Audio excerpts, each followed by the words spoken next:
आज समाज के एक ऐसे संवेदनशील विषय पर बात करना चाहता हूँ।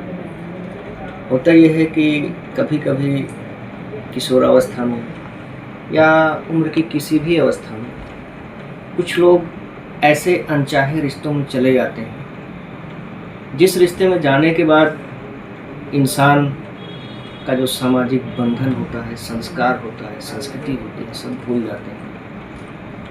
ज़्यादातर किशोरावस्था में ऐसा होता है।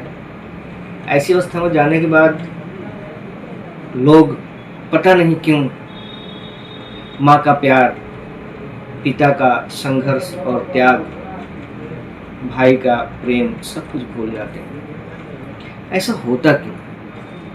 ये भावनात्मक ही नहीं बल्कि बायोलॉजिकल भी होता है। इसमें हमारे शरीर के अंदर कुछ केमिकल्स निकलते हैं जो कि हमें ऐसी स्थिति में लाके खड़ा कर देते हैं और हम फिर असहाय सा महसूस करते हैं। आज मैं बताऊंगा कि ऐसा क्यों होता है। जो यह प्रेम संबंध होते हैं, बायोलॉजिकली इनको 3 चरणों में बांटा गया है। पहला चरण जो होता है ये लस्ट या अट्रैक्शन का होता है।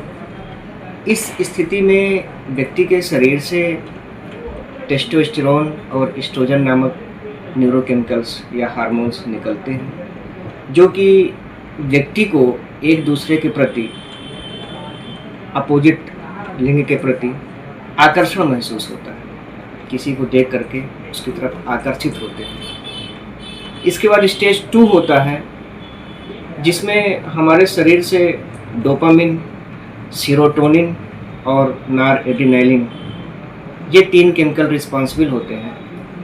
जब हमें कोई अच्छा लगता है और हम बार बार उसके बारे में सोचते हैं, तो हमारे शरीर से डोपामिन नामक केमिकल निकलता है और हमें थोड़ी देर के लिए क्षणिक खुशी या आनंद की अनुभूति होती है।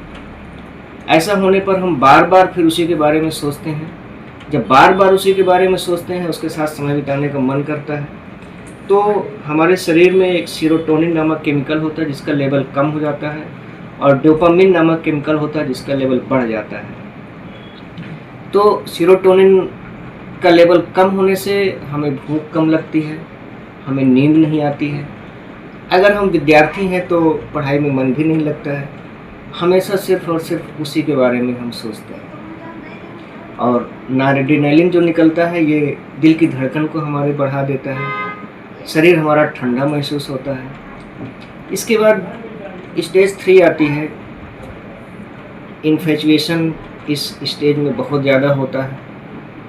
यह दीवानापन जिसको कह लेते हैं, इतना ज़्यादा छा जाता है कि समस्त सामाजिक बंधन हमको नहीं रोक पाते हैं और हम ऐसे कदम कभी कभी उठा लेते हैं जो कि हमें नहीं उठाना चाहिए। मेरा मुख्य उद्देश्य ये है कि इनसे हम कैसे बचें। बचने के लिए क्या करें कि सर्वप्रथम मैं पेरेंट्स से, गार्जियन से ये आग्रह करना चाहूँगा कि जब भी घर में बच्चे किशोरावस्था में हों तो उनके साथ बच्चे नहीं बल्कि एक दोस्त की भांति व्यवहार करें, क्योंकि वो ना तो पूरी तरीके से वयस्क होते हैं और ना तो बच्चे होते हैं। किशोरावस्था में वो किसी भी उचित निर्णय लेने के लिए सक्षम नहीं होते हैं। अगर पेरेंट्स एक दोस्त की भांति व्यवहार करेंगे तो हो सकता है कि ऐसी स्थिति में जाने से बच्चों को बचाया जा सकता है। दूसरा, जो व्यक्ति लगे कि हाँ यार हम शायद अपने रास्ते से भटक रहे हैं, अपने भविष्य निर्माण से दूर जा रहे हैं, तो तुरंत दिमाग में ये बात आनी चाहिए कि ये बायोलॉजिकल है और ये जो ये केमिकल निकल रहे हैं इनके प्रभाव की वजह से है। जैसे ही इन केमिकल का प्रभाव हमारे शरीर में कम होगा, पुनः हमें एहसास होगा कि शायद हमने गलत किया है। ये दिमाग में हमेशा रखना चाहिए। और मेडिटेशन होता है, अगर हम प्रतिदिन मेडिटेशन करते हैं तो इनके डोपामिन के लेवल को बढ़ने से हम बचा सकते हैं और सेरोटोनिन के लेवल को कम होने से भी बचा सकते हैं। ऐसी स्थिति में हम अपने आप को कंट्रोल करना सीखें और अपने भविष्य निर्माण के प्रति सचेत रहें कि हम क्या कर रहे थे और किधर जा रहे हैं। अगर हम ऐसा करेंगे तो शायद ऐसी स्थिति में जाने से अपने आप को रोक सकते हैं।